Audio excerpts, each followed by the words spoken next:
C'était 2 semaines avant Noël et la maison de Monsieur John était pleine de bruit.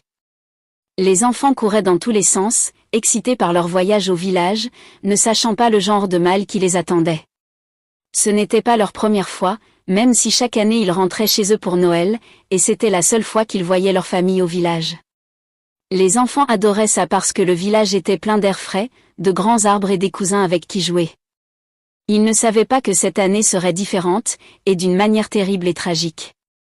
La femme de Monsieur John, était occupée à emballer des vêtements et à préparer des collations pour le voyage. Elle préparait toujours tout des jours à l'avance pour être sûre de ne rien oublier. Mais il y avait une chose qui l'inquiétait toujours, Monsieur John n'avait jamais prié. « John, s'il te plaît, laisse-nous prier, juste 2 minutes, dit-elle en pliant des vêtements dans un sac. Monsieur John agita la main comme s'il chassait une mouche. « Arrête de me déranger. Dieu sait que je voyage. Il n'a pas besoin que je lui rappelle de nous protéger, dit-il en riant. Le cœur de Hu était lourd. Elle regarda son mari et secoua la tête. « Pourquoi ne le fais-tu pas ?» Elle comprenait, se murmura-t-elle. Les enfants n'étaient pas meilleurs, les plus âgés avaient commencé à copier leur père. Quand elle s'agenouillait le matin pour prier, il grognait et traînait les pieds en disant « Maman, pourquoi devons-nous prier tous les jours ? C'est ennuyeux. » Elle n'arrêtait pas de prier, même quand il lui faisait des grimaces. Elle priait toujours pour sa famille, demandant à Dieu de les protéger, mais au fond de son cœur, elle souhaitait que Monsieur John la rejoigne, ne serait-ce qu'une seule fois. La maison était pleine de rire et d'excitation tandis que les enfants parlaient de ce qu'ils feraient dans le village. Monsieur John sourit à leur joie, mais elle resta assise tranquillement à regarder sa famille. Elle retint son souffle et pria silencieusement, « Seigneur, garde-nous en sécurité ce Noël. » Alors que les jours de Noël approchaient, la famille ne savait pas que quelque chose les attendait sur la route, quelque chose qui mettrait leur foi à l'épreuve et changerait leur vie pour toujours. Un soir, Monsieur John rentrait chez lui après le travail, son esprit occupé par le voyage à venir. Alors qu'il tournait au coin de la rue, il vit une vieille femme debout au bord de la route, agitant la main pour demander de l'aide. Son pagne était étroitement attaché autour de sa taille, et elle portait un petit panier dans sa main. Monsieur John ralentit et s'arrêta à côté d'elle. « Maman, où vas-tu » demanda-t-il en se penchant par la fenêtre. « Mon fils. » dit la vieille femme d'une voix fatiguée, « je vais dans la rue suivante. Peux-tu m'y emmener » Monsieur John hocha la tête. « Monte dans la voiture, maman. » La vieille femme monta dans la voiture, s'installant tranquillement sur le siège. Pendant un moment, ils roulèrent en silence, le seul bruit venant du moteur et du faible chant des grillons à l'extérieur. Puis la vieille femme s'éclaircit la gorge. « Mon fils. » Commença-t-elle doucement, « j'espère que tu ne seras pas en colère avec ce que je m'apprête à dire. » Monsieur John lui jeta un coup d'œil curieux. « Maman. » La vieille femme prit une profonde inspiration. « Ce Noël, tu ne devrais pas voyager dans ton village. Et si tu dois y aller, toi et ta famille devez prier et jeûner avant le voyage. Il y a un danger devant toi. » Ces mots restèrent suspendus dans l'air comme de la fumée. Monsieur John éclata d'un rire fort et chaleureux, ce qui fit grimacer la vieille femme. « Maman, tu veux que j'empêche ma famille d'aller au village ? Ce n'est pas la première fois que je voyage pour Noël. » « Rien ne se passera, » dit-il en secouant la tête. La femme le regarda, ses yeux sombres et sérieux. « J'ai dit ce que j'étais venu dire. Le reste dépend de toi, mon fils. » Quand ils atteignirent sa destination, Monsieur John arrêta la voiture et la vieille femme sortit. Elle se tourna vers lui une dernière fois. « Merci pour le trajet. Souviens-toi de mes paroles. Prie et jeûne si tu dois y aller. » Monsieur John lui fit signe de partir en souriant. « Merci, maman. Fais attention. » En partant, il se demanda pourquoi les gens aimaient effrayer les autres avec ces histoires. Elle est juste superstitieuse, se persuada-t-il. Ou elle essayait de paraître sage. Après tout, il avait fait ce voyage plusieurs fois auparavant et rien ne s'était jamais produit. Mais lorsque la voiture disparut dans la soirée, la vieille femme s'arrêta, son visage illisible. Ces mots avaient été prononcés, mais ce qui l'attendait n'était plus entre ses mains. Il restait 2 jours avant Noël et la maison bourdonnait d'excitation. Des sacs étaient emballés et empilés près de la porte, remplis de vêtements, de cadeaux et de collations pour le long voyage. Les enfants dansaient autour de la porte en parlant du village et de tout le plaisir qu'ils auraient avec leurs cousins. Comme toujours, c'était le calme avant de partir. Elle appela tout le monde dans le salon. « Prions avant de partir », dit-elle d'une voix douce mais ferme. Monsieur John fronça les sourcils. « Qu'est-ce qui se passe avec toi et les prières ? » Nous n'allons pas sur la lune, c'est juste le village. Laisse-moi aller réchauffer la voiture, dit-il en lui faisant signe de partir. Soupira et s'agenouilla pour prier seule avec les enfants. Elle murmura sa supplication habituelle, Dieu, protège-nous, Seigneur, et guide ma famille. Dehors, Monsieur John s'installa sur le siège conducteur, tourna la clé de contact et attendit. Mais au lieu du grincement habituel du moteur, il y eut le silence. Il essaya à nouveau, et la voiture toussa faiblement mais refusa de démarrer. « Qu'est-ce que c'est que ça maintenant » marmonna Monsieur John. Il sortit, ouvrit le capot et regarda le moteur comme si cela allait s'expliquer. Il secoua quelques fils et essaya à nouveau, la voiture ne voulait toujours pas démarrer. Frustré, il retourna à l'intérieur pour le dire. La voiture ne démarre pas. Je ne sais pas ce qui ne va pas avec elle, dit-il en se grattant la tête. Le regarda, calme comme jamais. Peut-être que Dieu ne veut pas que nous partions, dit-elle doucement. Monsieur John craqua. Arrêtez de dire ça. Qu'est-ce que Dieu a à voir avec un moteur de voiture ? J'appellerai le mécanicien. Le mécanicien arriva rapidement, son t-shirt faisant du bruit en inspectant la voiture. Après quelques minutes, il se leva et secoua la tête. Ogre, le moteur a cogné. Cette voiture n'ira nulle part tant qu'elle n'est pas réparée. La bouche de Monsieur John s'ouvrit, frappé. J'ai conduit cette voiture hier et il n'y avait rien d'anormal avec elle. Le mécanicien haussa les épaules. Parfois ces choses arrivent comme ça, monsieur. C'est au-delà de moi. Sourit faiblement. Dieu sait pourquoi, dit-elle, sa voix stable, mais Monsieur John ne l'entendit pas. Dieu sait pourquoi, imita-t-il sarcastiquement. Alors maintenant, qu'est-ce qu'on va faire ? Rester ici et annuler Noël ? Ne dit rien, regardant seulement son mari arpenter la pièce comme un lion agité. Après un moment, Monsieur John applaudit. Nous irons au parc et prendrons un bus commercial. Ce n'est pas idéal, mais nous arriverons quand même au village. Fronça les sourcils. Peut-être que nous ne devrions pas y aller du tout, dit-elle doucement. Ne recommence pas, craqua Monsieur John. J'ai pris ma décision.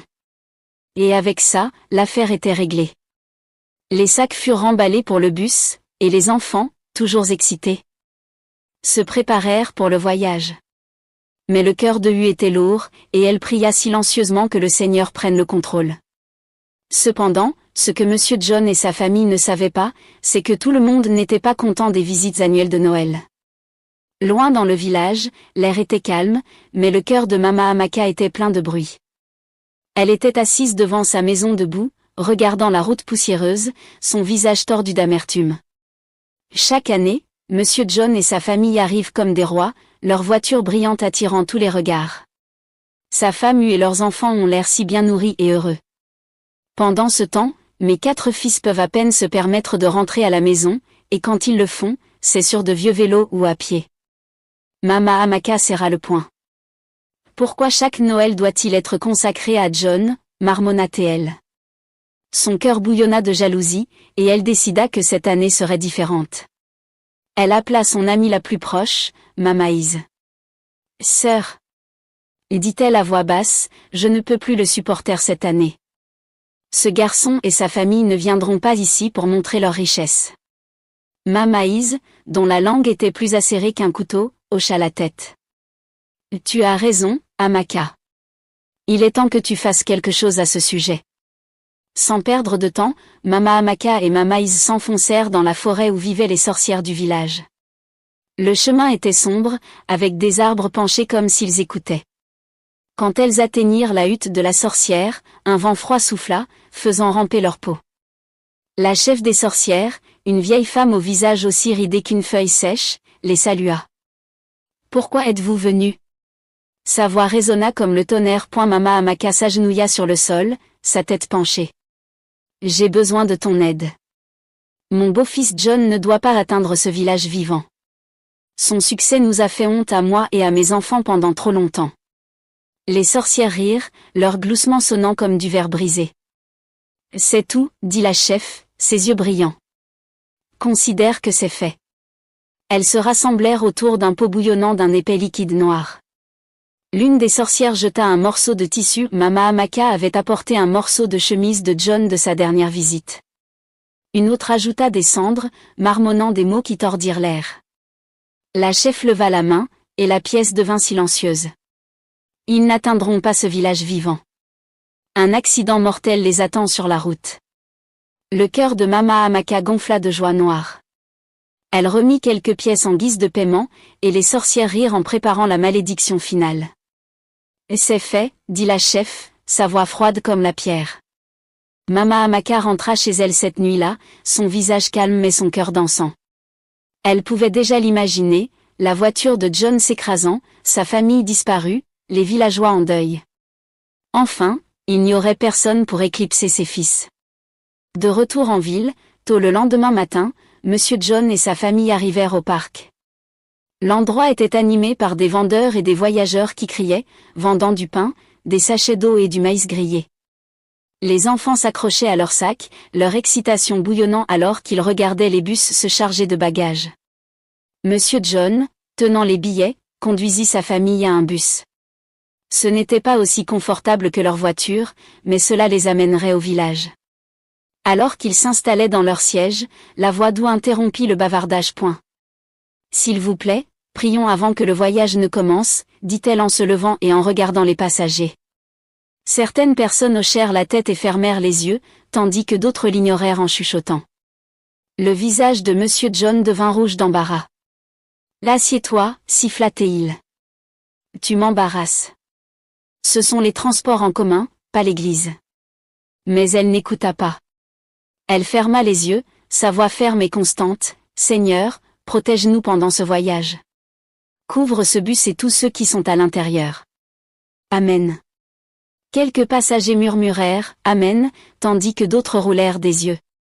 Monsieur John secoua la tête en marmonnant « Elle ne changera jamais. » Le bus reprit bientôt vie et quitta progressivement la ville, s'éloignant au loin. Les enfants bavardaient et riaient en montrant des sites le long de la route. Monsieur John, sentant le doux balancement du bus, s'assoupit, sa tête appuyée contre la fenêtre. Pendant un moment, tout était paisible, la route s'étendait devant eux, et le bourdonnement du moteur remplissait l'air. Mais alors qu'ils approchaient du milieu de leur voyage, les choses changèrent soudainement. La voix du chauffeur brisa le calme. « Les freins ne fonctionnent pas », cria-t-il, ses mains agrippant fermement le volant. La panique éclata dans le bus. Les passagers hurlèrent alors que le véhicule commença à dévier de manière incontrôlable d'un côté à l'autre de la route. Il tenait ses enfants près d'elle, ses lèvres bougeant dans une prière silencieuse. Devant eux, un camion-citerne se profilait, sa taille massive remplissant la route. Le chauffeur lutta pour contrôler le bus, mais en vain. Le bus fonça vers le camion-citerne. Le bruit des pneus qui criaient et des cris terrifiés remplit l'air. À ce moment-là, le temps sembla ralentir. La voix d'Ou s'éleva au-dessus du chaos, criant « Seigneur, sauve-nous !» Puis, avec un fracas assourdissant, le bus entra en collision avec le camion-citerne. Le métal craqua, le verre se brisa, et le monde devint silencieux. Au loin, dans le village, le vent porta la nouvelle de l'accident, chuchotant dans des oreilles attentives. Mais ce que personne ne savait encore, c'est qui avait survécu. La nouvelle de l'accident se répandit vite comme une traînée de poudre, emportée par le vent. Elle atteignit le village de Monsieur John avant le coucher du soleil. Les gens se rassemblèrent en petits groupes, murmurant et secouant la tête. « Avez-vous entendu ? John et sa famille ont eu un terrible accident. » Mama Amaka entendit la nouvelle aussi. Elle tomba par terre en hurlant bruyamment, son pagne volant alors qu'elle se frappait la poitrine. « Oh, mon fils ! Mes beaux enfants ! Que avons-nous fait pour mériter ça ?» cria-t-elle, sa voix se levant pour que tout le monde entende. Mais au fond d'elle, une joie méchante dansait. Elle pensait que son plan avait fonctionné. Maintenant, personne ne viendra faire de l'ombre à mes fils, se dit-elle, ses larmes n'étant qu'un masque. Sur le site du crash, l'aide arriva enfin. Parmi les décombres, Hu et ses enfants furent retrouvés secoués mais intacts, pas une seule ecchymose ou égratignure ne marquait leur peau. C'était comme si une main invisible les avait protégés du mal. Monsieur John, cependant, n'eut pas autant de chance, il était assis sur le siège avant, et la force de la collision avait écrasé ses jambes. Il était vivant, mais ses jambes étaient broyées. Les sauveteurs l'emmenèrent d'urgence à l'hôpital, sa famille le suivant de près, le cœur lourd mais reconnaissante qu'il respire encore. À l'hôpital, Hu était assise à côté du lit de son mari. Ses enfants blottis autour d'elle. Elle priait, les larmes coulant sur son visage, « Seigneur, tu nous as sauvés de l'accident. S'il te plaît, ne prends pas mon mari. Laisse-le vivre. » Les blessures de Monsieur John étaient graves, et les médecins travaillèrent toute la nuit pour le sauver. Au matin, il était réveillé, faible mais vivant. La nouvelle de sa survie se répandit, et le cœur de Hu se gonfla de gratitude. Tard ce jour-là, la vieille femme que Monsieur John avait aidée quelques jours auparavant entra dans la chambre d'hôpital. Ses pas étaient lents, mais sa présence était forte. Elle se tenait à son chevet, ses yeux pleins de connaissance. « Tu te souviens de moi ?» demanda-t-elle. Monsieur John hocha faiblement la tête. « Maman. » La vieille femme s'assit et commença à parler. « Je t'avais dit de ne pas aller au village ce Noël. Je t'avais prévenu de prier et de jeûner, mais tu n'as pas écouté. » Elle secoua la tête, sa voix douce mais ferme. « Sans les prières de ta femme, toi et tes enfants seriez déjà partis. » Les yeux de Monsieur John se remplirent de larmes. Il regarda Hu, qui se tenait silencieuse, les mains jointes. La vieille femme continua. Ta belle-mère, Mama Amaka, et les sorcières du village ont planifié ce mal.